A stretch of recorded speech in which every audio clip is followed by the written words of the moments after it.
Celebrating 30 years of phenomenal trend forecasting, 5 times a week, Monday through Friday. Here's Gerald Celente with today's trends in the news. Hi, this is Gerald Celente. It's Tuesday, January 23rd, 2018. And here are some of today's trends in the news on the market front. Over there in Asia, up. Over there in Europe, yep, everybody's up except CAC's down a little bit. And here in the States, it's beep. Dow down, NASDAQ up, oil up, gold up. Hey, even Bitcoin's up. So what's going on? NASDAQ and S&P 500 close at record highs, and Netflix surges. Netflix, you mean thing that people watch at home, and that's why you have attendance now at cinemas going way, way down? Yeah, I wonder if that's a trend. Duh. Yeah, so that's what you got over here. And, again, you keep looking at them numbers.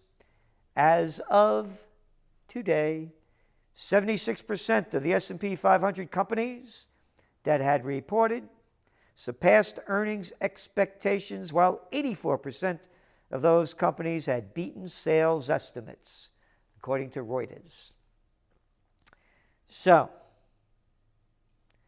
all three major indexes in the U.S., they're up 6% already this year. And here's a quote. Bridgewater Associates founder Ray Dalio said, "There's a lot of cash on the sidelines. We're going to be inundated with cash. If you're holding on to cash, you're going to be feeling pretty stupid." You mean that's why pharma groups in $30 billion deals rush? Yeah. AIG's $5.6 billion move for Bermuda Group. AIG.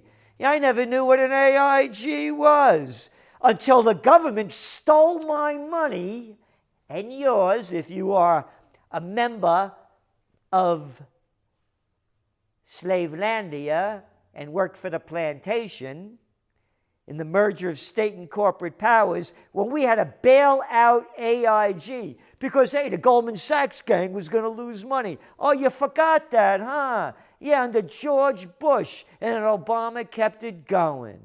And now look what they're doing. All this money is only going to the very rich.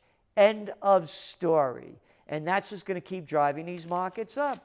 AIG, huh? $5.6 billion. And what else do we have? Bacardi buys tequila maker for $5.1 billion. Oh, luxury giant buys online seller for $3.29 billion. You get it? This is what the Trump tax breaks have done. This is what quantitative easing has done in Europe, in Japan, in the United States. It's put all this cheap dough, as Dalio says, there's a lot of cash on the sidelines. And again, we were the first magazine to call the Trump rally because we said if he does what he says he's going to do, lower taxes, deregulate, and hey, remember that one, build the infrastructure? This market's going to continue, and continue it is. IMF hails broadest upsurge in growth. As leaders gather in Davos, upgrades signal rosiest global outlook since 2010. All signs point to further strengthening in the global growth, both this year and next. This is very welcome news, said Christine Lagarde, managing director of the IMF. They should get a woman in charge of the IMF. Why do they only... Oh, it is a woman. Oh, I forgot. And if only a woman was in charge of the International Mafia Federation, then it would be perfect. Again, it's not about gender, not about race, not about creed, not about color. It's about people in the inhuman race. And what else do we have here? Bob Moritz, global chairman of PwC, said, chief executive's optimism in the global economy is driven by economic indicators being so strong. And again, these tax cuts are going to add more dough into the economy, as we can see, as all the cash goes into it. But guess what? All you folks in slave land here, it ain't going to go into your pockets. No, no, no. Yep. You remember what I read yesterday about Oxfam? Oh, you forgot? Here it is again. Richest 1% raked in 82% of the wealth created last year. Yeah, the plantation owners and all us plantation workers. Because after all, we got the numbers right here. The wealth of billionaires has grown 6 times faster than the ordinary worker since 2010.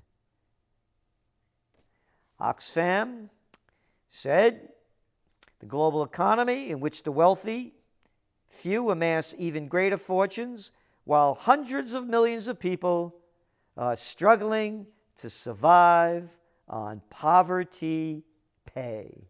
Yeah. Hey, you get a raise, you'd be good. Yeah. And when you go to these markets, think about what's going on as they keep going up. And as Dalio said, if you're holding on to cash, you're stupid. Remember, at one time we said this was a top-down market. I even said that on Ron Paul, that only a few were playing the market and 10% own 90% of the equities. But it's starting to change. Fearful millennials are finally ready to take a chance on the stock market. So here you got it. This thing is going to keep going up unless something, a wild card event happens, black swan event. But again, the cash is going in. You can see what's happening. So now we're going to be really building up this bubble. So get ready. And on to some other news. Gold went up. But gold went up because the dollar went down. And you know I keep saying the same thing. If this economy keeps getting really strong in the United States, interest rates are going to go up. No ifs, ands, or buts. Buts is how high they're going to go, how hard they're going to hit the market, and how hard they're going to hit gold. So if this thing really starts zooming, man, interest rates are going to spike. And gold's going to dive. And oil. Oil went up, man. It's in that 70 range again. Again, you look at the IMF numbers. You look at the growth around the world. The demand is increasing. And there's some slowdowns in Venezuela.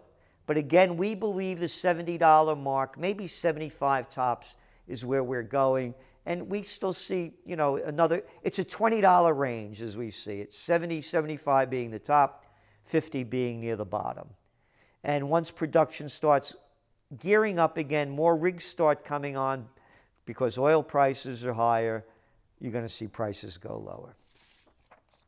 Bitcoin exchange forms in face of pressure. Cryptocurrency platform OKCoin plans to launch a Bitcoin exchange in South Korea as soon as next month, a move that comes as the country's government is considering whether to shut down cryptocurrency exchanges altogether.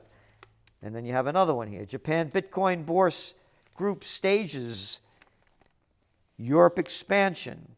The exchange, which has an 80% share of Bitcoin trading in Japan and 20 to 30% of the global market, launches the services today after gaining a payment institution license from, guess what?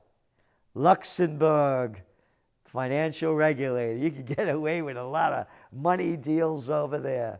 So you can see where this thing is going. It's going to be a cat and mouse game. And again, if governments crack down on cryptos, game's over. If they let some slack in there, they keep rising. And what else do we have here? Trump imposes tariffs on washes and solar gear. President Donald Trump slapped steep tariffs on imports of solar panels and washing machines, kicking off his second year in office by showing he is ready to start implementing long-promised America First trade policy.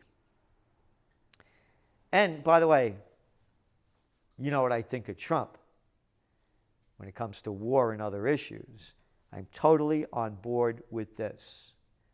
I was a young man when NAFTA came to be. The Reagan administration couldn't push it. After that, George Bush couldn't push it. You needed a Democrat. You needed a low-life piece of slimy, slick-willy crap.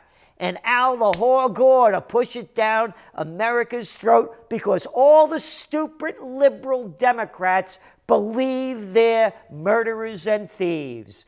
Just like Obama, folks, how he folked us. Yeah. These Democrats know how to lie, and the little cowardly liberals believe them. They robbed us of our jobs. So Trump is going to trump on this one.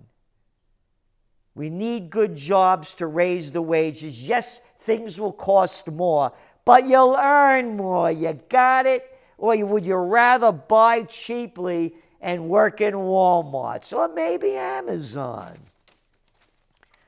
Trump says he will push investments in the U.S. at elite gathering in Davos. Quote, I'm going to Davos. We're going to be talking about investing in the United States again, for people to come and spend their money in the good old USA. He said as he was signing measures putting tariffs on some solar energy components and washing machines. He was at the elite gathering. The elite gathering. Again, we's just peasants in Slavelandia. Isn't it nice to be an elite person? What elites? Banksters, criminals. A lot of them, not all of them, but not a billionaire. None of these rich cats give a penny for peace. Speaking about peace, hey, trend alert. Trend alert. What in the world is going on? Yep. More about that interview I had with Ron Paul and what you can do, hey, and maybe the billionaires and millionaires, to occupy peace and also help promote what Ron Paul is doing with his Peace and Prosperity Institute. But nobody talks about peace. Nope, don't report me now. I don't want the FBI coming in here. And speaking of NAFTA, I heard this guy, Bill Ford, the vice chairman over there of whoever he is, in Ford Motor Company. Yeah, they named the Ford guy. Yeah, one of him. And they're talking about putting more restrictions and pulling back from NAFTA. This is his quote. The auto industry was built around NAFTA. You know what that is. Bullshit detected. Take precautions. I watched this little clown shoot those words off on Bloomberg, and people believe it. What do you mean the industry is built around NAFTA? You sold us out. Hey, isn't Detroit beautiful now? And all those other surrounding areas that went down with it? No. You got richer, that's all, as we all got poorer. And what else do we have here? How about our friends? Yeah, not ours, theirs. Trump's. Yeah, and the military. And all them Congress people. The Saudis, and especially the Crown Prince. Saudi airstrike kills 9 civilians, including a number of children, and wounding dozens of others. But that's not any news. No. They're only Yemenis. Could you imagine if 9 white folks got killed? Ooh, yeah. And children? Oh, by being bombed? Hey, but they're our bombs. They're all right. Yeah, they're good bombs. They're American bombs. Because we're the ones that sell them to them. And Turkey defends move against Kurds in Syria. Turkish President Erdogan discounted a request letter on Monday by Secretary of State Tillerson, saying in a televised address, quote, "Is it over in Iraq? You're still there. You have also entered here, Syria, with the coalition forces. When will your time end in Afghanistan?" And that's when Tillerson had wrote to them to restrain their operations going into Syria. When will it end in Afghanistan? Why are we back in Iraq? What are we doing in Syria? How can we be supporting the massacre in Yemen? What about Somalia? I forgot about Libya. Don't forget about peace. Read your trend alert. Put your money and your heart where your mind is. Occupy peace and support the Peace and Prosperity Foundation of Ron Paul. This is Gerald Celente, and that's some of today's trends in the news.